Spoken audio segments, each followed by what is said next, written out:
मौजूद साथियों अस्सलाम वालेकुम।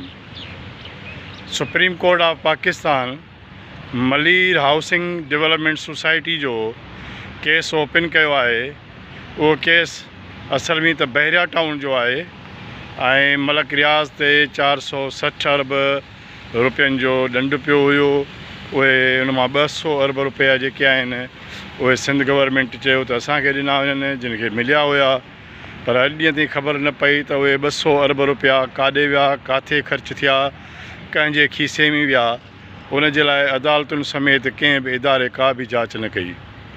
हाणे जेके बक़ाया 200 अरब रुपया आहिनि उन्हनि जे लाइ मलक रियाज़ मुसलसल सुप्रीम कोर्ट खे चवे पियो त उहे मूंखे माफ़ु कया वञनि, पर हाणे काज़ी फ़ाइज़ ईसा साहब उहो केस खोलियो आहे ऐं 18 तारीख़ ते उहो केस लॻे पियो। यकीनन वॾो पिंडोरा बॉक्स खुलंदो बहरिया टाउन जो ऐं ख़बर पवंदी त केतिरनि प्लाटनि ऐं सोसाइटियुनि ते जेके कब्ज़ा कया विया उहे कीअं कया विया। असल में त सिंध में जेको बहरिया टाउन जो जेको किस्सो आहे उन में ज़ाहिर आहे पीपल्स पार्टी इन्वॉल्व आहे, उन में शेयर होल्डर आहे पीपल्स पार्टी जी क़यादत।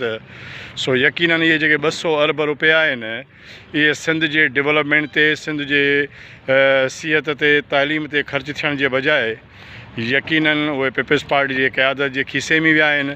200 अरब रुपया तमामु वॾा पैसा आहिनि, जंहिंजो आउं सम्झां थो त को हिसाब किताब नाहे रखियो वियो। जेकॾहिं रखियो वञे हा हिसाब किताब त ख़बर पइजी वञे हा। सिंध जे ज़मीनुनि ते वालार में पीपल्स पार्टी मुकमल तौर ते बहरिया टाउन खे सपोर्ट कंदी रही आहे ऐं पुलिस ऐं सिंध गवर्नमेंट जी सॼी मिशनरी सिंधी माण्हुनि खे लॾाए ऐं उन तहत मलक रियाज़ जा टाउन ठाहिया आहिनि।